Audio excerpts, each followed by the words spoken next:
So now we kind of come to the main attraction of today. As I said before, the Balcombs came all the way here, and we're very grateful that Mike prepared some words for us. And the title of his sermon will be "God Will Turn It Around." So let's give him a big round of applause.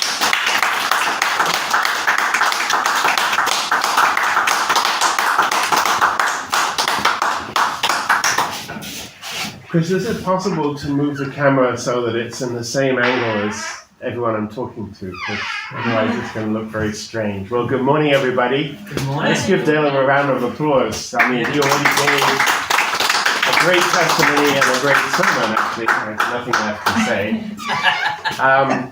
When you look at me today, you can see me kind of aging, overweight. But did you know I was once a Broadway star? Oh, Well, not exactly. But I did sing a Broadway musical. Wow! Not on Broadway. Oh. Not even off Broadway. Not even off Broadway. Sunburst. But at UTS. Ah. So many years ago. Actually, how many years ago? 33 years ago. I was a junior student at the Unification Theological Seminary. I hadn't planned to go to UTS, but one day, Wampel Kim, one of True Father's first disciples, sort of pulled me aside and said, "You know what? You're at a bit of a dead end here in the UK. I think you should go and make a new start in America and study at UTS." And he was the kind of man that it was very difficult to say no to because he had direct experience of True Father. And he was a really loving, kind person, but inside there was really a steel core. So I thought, okay, I should probably do this. And Fumiko, to her amazing courage, said, "Okay, yeah, you can go. I'll stay with your parents for a little while, and you go to UTS and start studying and bring us over when you're ready."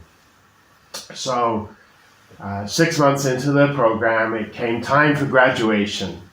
And every year, the tradition was that the junior classes would put on a show at graduation for the senior class. But, you know, we're not really very creative. So until that time, it was like a skit, you know, a few songs and a guitar. But I was there with my good friend David Hanna, that many of you know.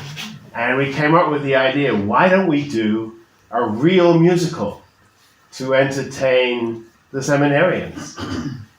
Okay, but do any of us know any musicals? You know, we've all been studying theology, Bible, books, philosophy. No time for music. But as it happened, that year, one of the big hits was Joseph and the Amazing Technicolor Dreamcoat. Any of you know that? Yes. Any of you seen it live? I'm going to sing it for you today. Wow! Well, actually, I'm not. Anyway, I got to play Joseph. And you know, Joseph's story is one that really inspired me, not just because of the great music and the clever humor in the Broadway play, but because it's really an example of how God uses any situation, including adversity, to turn things around. And, you know, not just in a small way, but even in a continental way. So, I don't know, this could also be a Bible class because some of you might be a bit rusty on the book of Genesis. So I see some victims in the front row here. So the story of Joseph starts off with what? Who knows? Starts off with Joseph, he's 17 years old. And he's one of a family of 12. 12 brothers, and he's number 11. And he is the favorite. Why? Because when he was born, his father was already old and didn't expect any more children. According to the scripture, his father was 90. Well, even allowing for exaggeration, you know, he's the youngest. Often the youngest child is the favorite one. Is that true in the Rose family? Don't say anything because some of them are here. Anyway, Joseph was the favorite son, but he had a problem. And his problem was basically he was arrogant and stupid. Now, I feel very comfortable in that role, especially 20, 30 years ago, because I fit that profile exactly. And the Bible gets right into it. It explains that Joseph had dreams. We all know the song, right? Joseph was a dreamer, and who can remember the first dream that he had? Anybody? Oh. His father. Brian shaking his head as if to say, yes, I know this one. Don't ask I me. think Charles I knows. don't know. Charles, His mother and the brothers were bowing down to him. that's the second dream. But the first dream, Oh, the he had a second dream. Yes, Sun, moon, and all stars. that's the second dream. It's good though. The first dream, they're farmers, right? So there's 12 grains or sheaves of corn or stalk, and guess what? Joseph's sheaf is bigger than everybody else's. A little bit of Freud there for you. And all the other ones bow down. Now, Joseph, if he had an ounce of common sense, would have thought to himself, you know, my brothers already don't like me much because I'm the favorite one, and I got this new suit, and maybe I should keep this dream to myself. But could he do that? No, he could not. He just couldn't. He was full of himself. He said, hey, guess what? I had a dream. Let me tell you about it. And he told them this dream. The brothers, of course, were livid. They said, what? Are you really saying that we're all going to bow down? I might need some water here. Sorry, that's my guitar. It's all right. If you gave me the flowers, they would be good. So the brother said, are you crazy? We're never going to bow. You know, in your dreams, Buster, this is not going to happen. But shortly after, he had another dream. And in the other dream, yes, the sun and the moon and the stars all bowed down to him. Now, given what had happened when he told the first dream, you'd think he'd keep stum, right? But no. This time he included his mum and dad. He said, guess what? I had a dream. And his father then got really upset, as he would, right? He said, what? Do you really think, this is actually what it said, are you serious? Do you really think we're all going to bow down to you? It's not going to happen. And his brothers hated him even more. So anyway, the story goes on. And not only is Jacob kind of insensitive and a bit foolish when it comes to weighing what's happening, it starts off with him saying he gave bad reports to his father about his brothers. So that irritated him even more. Anyway, eventually Jacob sends Joseph. He says, I haven't seen your brothers for a while. They're nomads. They're grazing the flocks. Not close, 50 miles away. Go and check on how they're doing and let me know. And as he's on his way, the brothers see him coming and they say, again, according to scripture, here comes that dreamer. Let's kill him. Mm-hmm. And there's a little bit of argument. Shall we kill him? Maybe we don't want blood on our hands. I know, we'll throw him in an empty well and let nature take his course. So they throw him in the well and they sit down for a picnic. They're eating their lunch, you know, their brother's dehydrating in the well not far away. And then along come, remember, the Ishmaelite traders. This was a big feature in our production of Joseph and the Amazing Colored Dreamcoat, because some of the students dressed up in blankets and didn't shave for a week to be hairy Ishmaelite traders. And Joseph, that was me, was sold into slavery. So that's the end of part one. So, you know, Joseph has kind of got his comeuppance. He's been insensitive, he's not recognized how his brother's feeling, and he's ended up sold as a slave. And the Ishmaelites take him to Egypt. So losing it here. Another long journey. You know, don't think that he was going in a car or on a camel. He's probably chained hand and foot, kind of walking along behind a donkey or something. A long way. Anyway, part two of the story. So now he's a slave in a foreign land. He's 18 years old. He doesn't speak the language. He knows nobody, nothing, but God has good fortune for him. So he's bought by a very rich man. Who remembers his name? Potiphar. 10 points to Charles. Potiphar had made a huge pile, owned a large proportion of the Nile, meant that he could really live in style, and he did. Potiphar had very few cares. He was one of Egypt's billionaires, having made a fortune buying shares in pyramids. So, Joseph goes to work for Potiphar. You're supposed to applaud after Okay. All right. So Joseph starts working for Potiphar, and God blesses Potiphar's household because everything Joseph does goes well. The crops flourish, the trade works well. Pretty soon, Potiphar has made Joseph head over the whole household, and everything is going well, but there's a problem. Can you remember what the problem was? The problem was Potiphar's wife. Potiphar was away all the time. Joseph was young and handsome, and she wanted him for herself. But Joseph resisted. I mean, I think many young men would understand that difficulty. You're alone, you're being pursued. Joseph had character. He ran away in the end. But in running away, this woman ripped off his coat, and so she framed him. And when her husband came home, she said, "You see that slave? You've got to arrest him." So he ended up being thrown into jail. So this is already the second reverse, right? He's become a slave, he's risen out of it. It looks like God has got something in mind for him, and now he's back in jail. And, Egyptian jails were not the best places. Don't think it's like some white-collar, club-fed kind of place where, there's no bars and gates. Probably they spent a lot of their time shackled again. So he's in jail, but again, he just tries to see the best of it. And eventually the jailer says, "You know what, things run better when you take care of the other prisoners. So go ahead, And then, what happened next?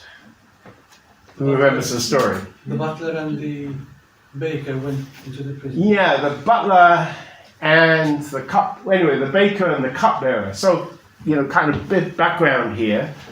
Pharaoh, like most kings, also was a little bit paranoid. Somebody might try to poison me, slip something into my wine. So I'll have someone whose job it is to taste the wine first, and if there's any problem, they can die, and I'll drink something else. So to be the cupbearer was actually a pretty important position. And the baker, well, actually excavations have shown that even the buried Egyptians, what are they called? Mummies, daddies? Anyway, those, usually they were buried with all kinds of baked goods.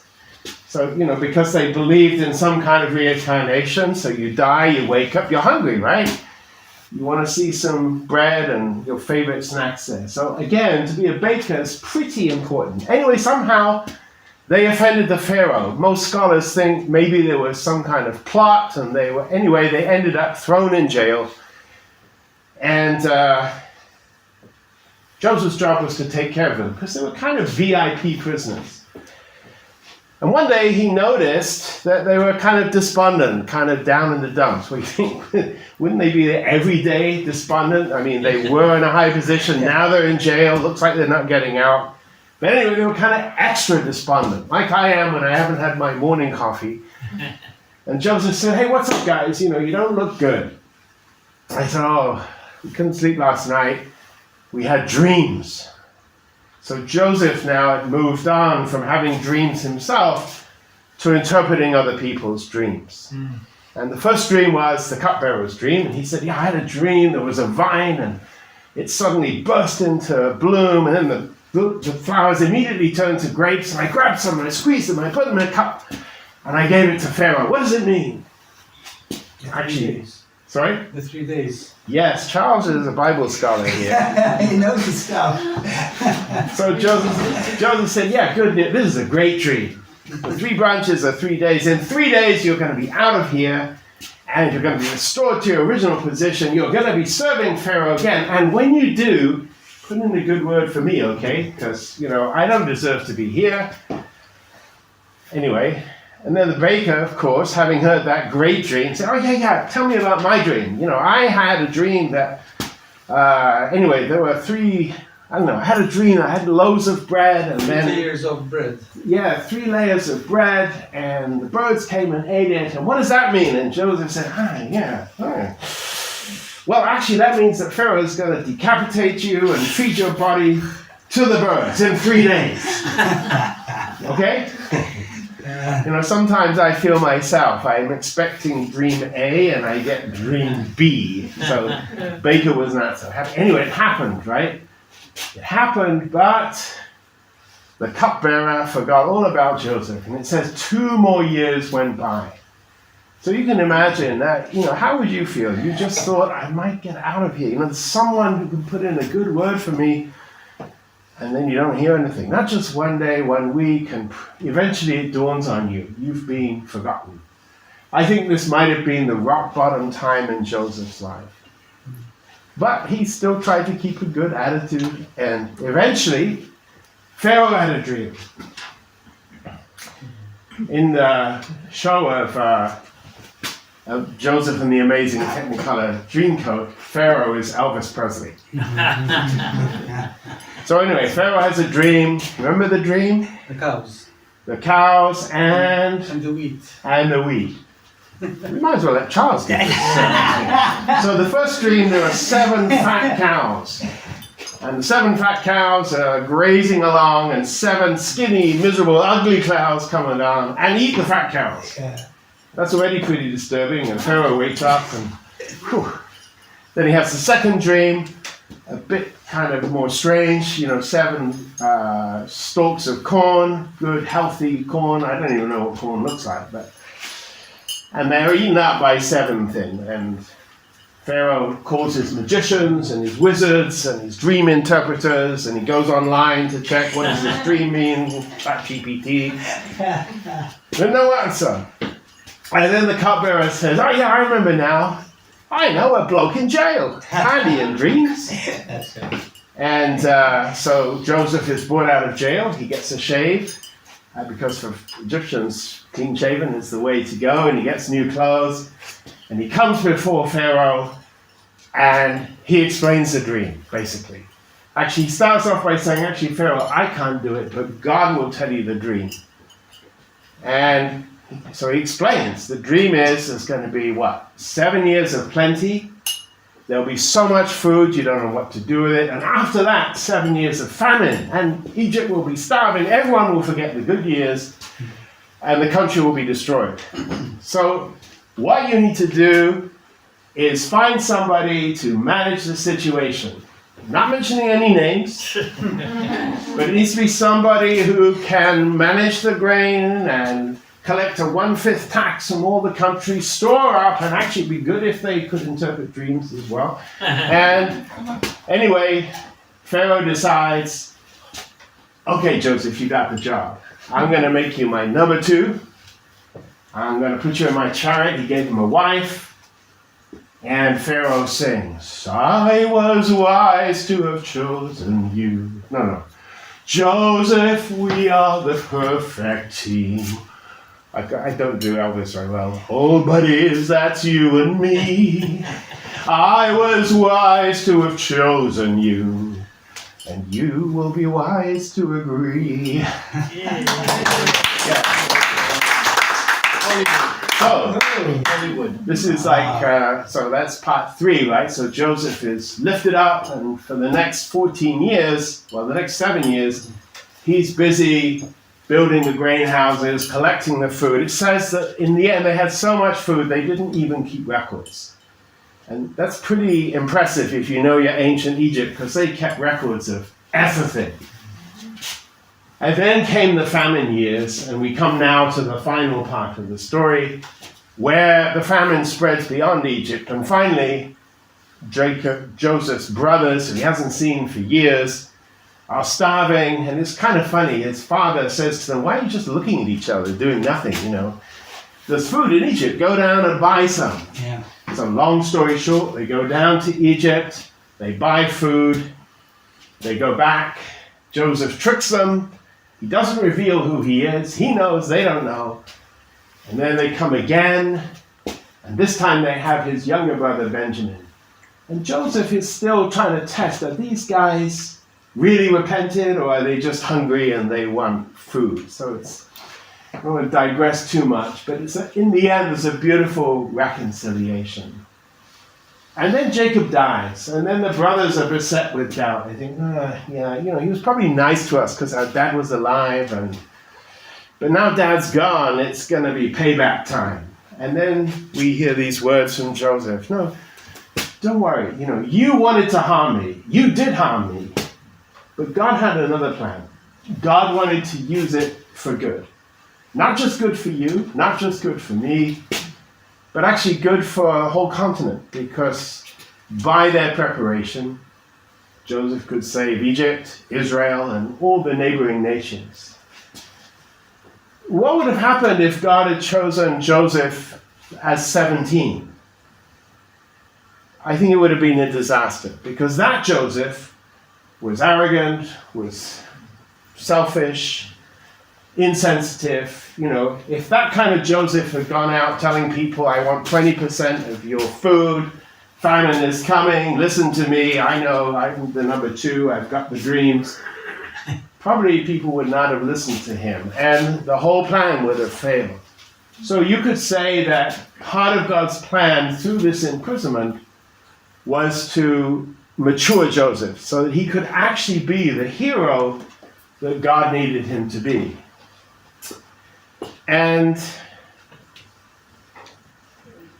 this is not easy at the time, right? If you are going through difficulty, going through struggle, going through suffering, it's very hard actually to think, oh, it's okay because God is training me for something better. No, you don't think like that. You think, God, why me? Why this situation? Why am I suffering so much?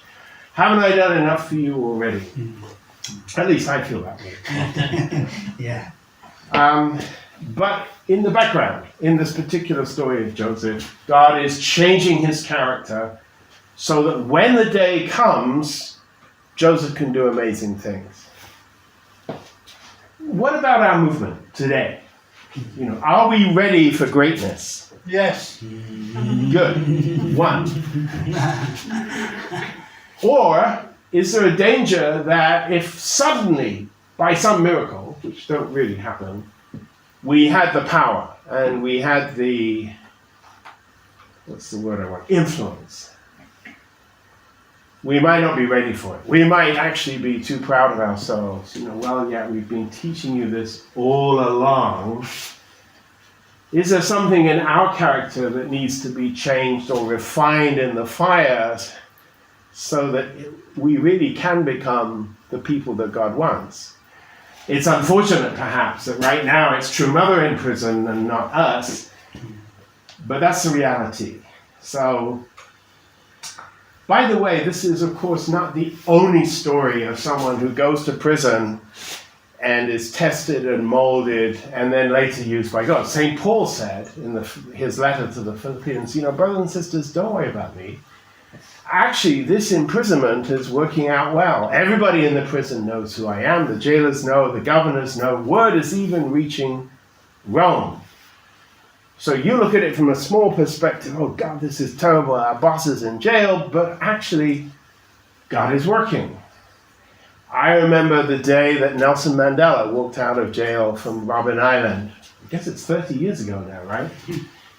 Earlier in my youth, I was not a fan of Mandela. I thought he was a terrorist. I had all these kind of misconceptions. A few years ago, I went with True Mother to Cape Town for a rally, and AJ, Rai, and I had a day off, so we went to Robben Island. We thought, okay, let's go and see this place for ourselves. And it was really an eye-opener, because in your mind, you kind of romanticize these kind of places, But it was horrible. It was dreadful. And I thought, really, to survive 27 years in that kind of prison, and yet to be able to come out and to do what? Actually to forgive, right? This was what made Mandela a great man.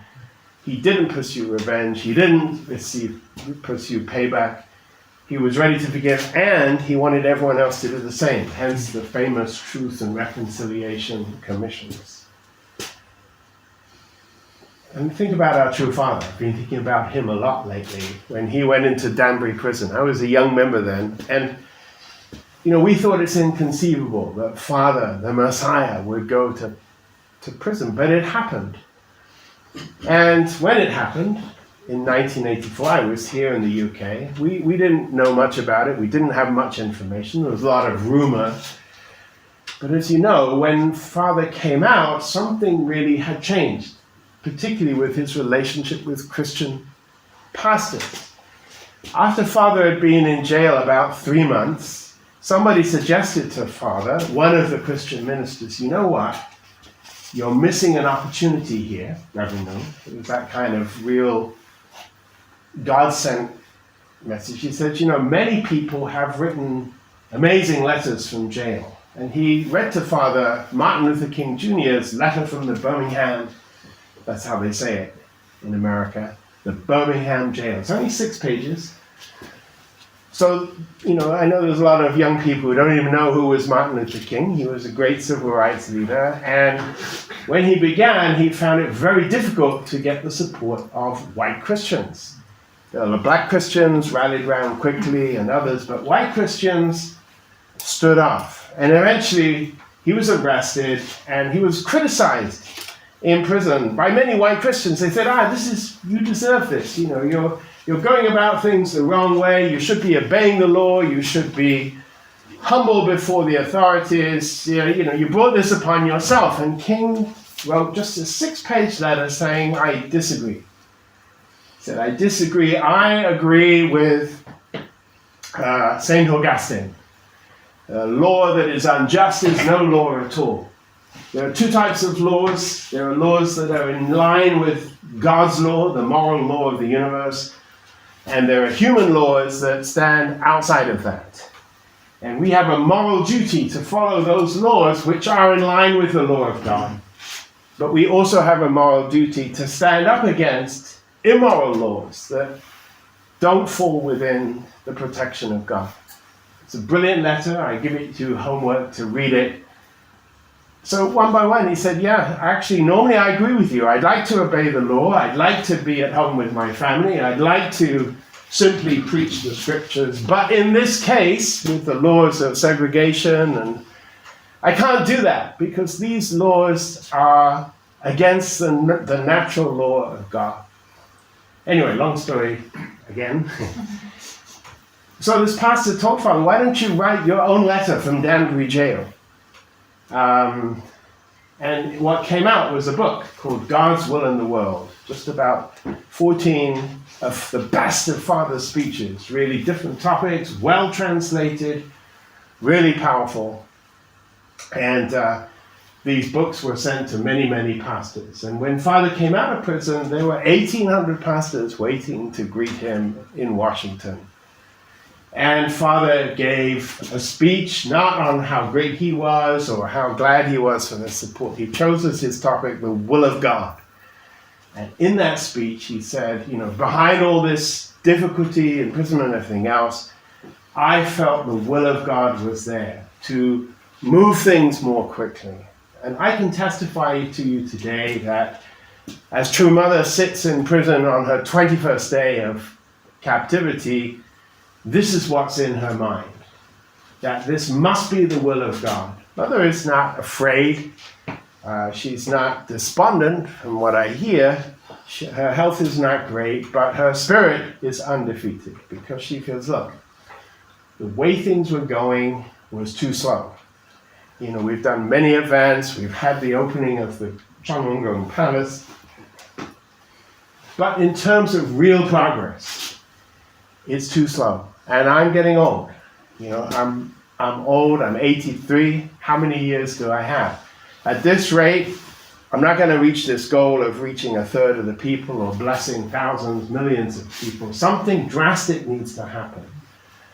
So maybe she wasn't expecting that what would drastically happen is that she'd find herself in jail. But I think based on, you know, what happened to others, starting with Joseph, all these people, we have to say, no, God could be working here. I know many members who are beginning to doubt, honestly speaking. I think, well, no smoke without fire, right? You know, probably something really bad has happened here. But actually, I don't think so. And even if it did, that's not the point. The point is, God wants to use this controversy, this indemnity, if you call it what it is. One thing is for sure, Mother is now known throughout Korea. You might think, well, Mother was already known throughout Korea. No, not actually. You know, they showed the other day on the vigil prayer some statistics of, you know, what's being searched for. So, True Mother is being known. And I believe when she's vindicated, it will be a great opportunity for the nation of Korea to change. If this had never happened and we just carried on our kind of small, only Dale witnessing, nobody else sort of thing, it needs something dramatic. So I personally believe that this is what we're about to witness. We don't see it yet, right? We absolutely don't see it. And the question I have for us this morning is actually, can we have faith that good things are going to happen? If you watch the vigil prayers, one song that we sing almost every day is Waymaker, right? Yeah. And it's actually one of my favorite songs because it's written by a Nigerian, and I'm Nigerian. And in fact, Mother wanted to invite this composer, Sinak, her name. She is a big Nigerian lady, by the way, with an incredible voice. Mother wanted her to come and sing at the opening ceremony, but anyway, it didn't work out. But my favorite line in that song, which the Koreans have changed and completely changed the meaning, sorry to say, is the bridge. It says, even when I don't see it, you're working. Even when I don't feel it, you're working. You never stop. You never stop working. And actually, it's repeated 8 times. And I'm thinking to myself, it's easy to say, I see God working in this situation. I feel God's presence. I'm full of the Spirit. But what when I'm not? What when I don't see it? When I'm confused or even irritated, or I feel other people are not telling me the truth. That could happen. Or I don't feel it.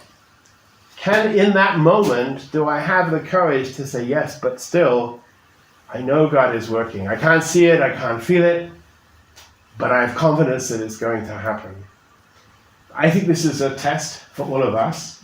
Mother is kind of taking most of it on her shoulders, but we're being examined as well, I think. Is this really the movement that can teach God's principles to the world? Are our families, in fact, the models of the type of families that God would like? Which doesn't mean they're perfect in every respect. Actually, it means that no matter what happens, we have enough love to conquer that situation and bring it out good. That's actually what people are looking for. We don't feel it, we don't see it, but God is working. And we might not be in prison like Joseph with these dramatic ups and downs, but we have to remember, God has done this before. Even true parents have done this before. So please, let's keep that in mind. I was going to sing you one more song, but I'm not going to do that anymore. We'll sing it together, perhaps. Let me just say a prayer to conclude. Heavenly Parent, you are the sovereign Lord of the universe. And from the very beginning, you wanted to see a family. Your children multiplying without end. You haven't seen that. You've seen a broken family. But still, you love each one of us as we are and as we will be. Right now, our movement is a little bit in conflict, in darkness, because True Mother's in prison. And we can't do anything about it, it seems. We pray for our brothers and sisters in Korea, the ones who have a direct responsibility. Please give them wisdom and insight to find a solution quickly. But it has to be a solution that you approve. And it has to have the outcome that brings the knowledge of true parents and the knowledge of you, actually, to the nation of Korea and to the world. Mother often says we don't have much time, and she's right. All of us, we don't know how much time we have, but right now we have time because you've given it to us. So even from today, we want to go out of here believing that you're working, looking for the hidden possibilities that even this situation reveals to us. One thing we should not be is ashamed or sorry or afraid. We have to speak up confidently, testifying to the righteousness of our true parents and to the dream that you have. Thank you for the chance to be here in Manchester this morning. Many of us came a long way to be here, and our numbers are not big, but we want to make a promise to you and to move forward to fulfill it. I thank you for this day and our chance together. I report this in the name of Mike and Fumiko Balcomb, a blessed family, gratefully attending our Holy Mother home. Adieu. Adieu. Okay, thank you. Well,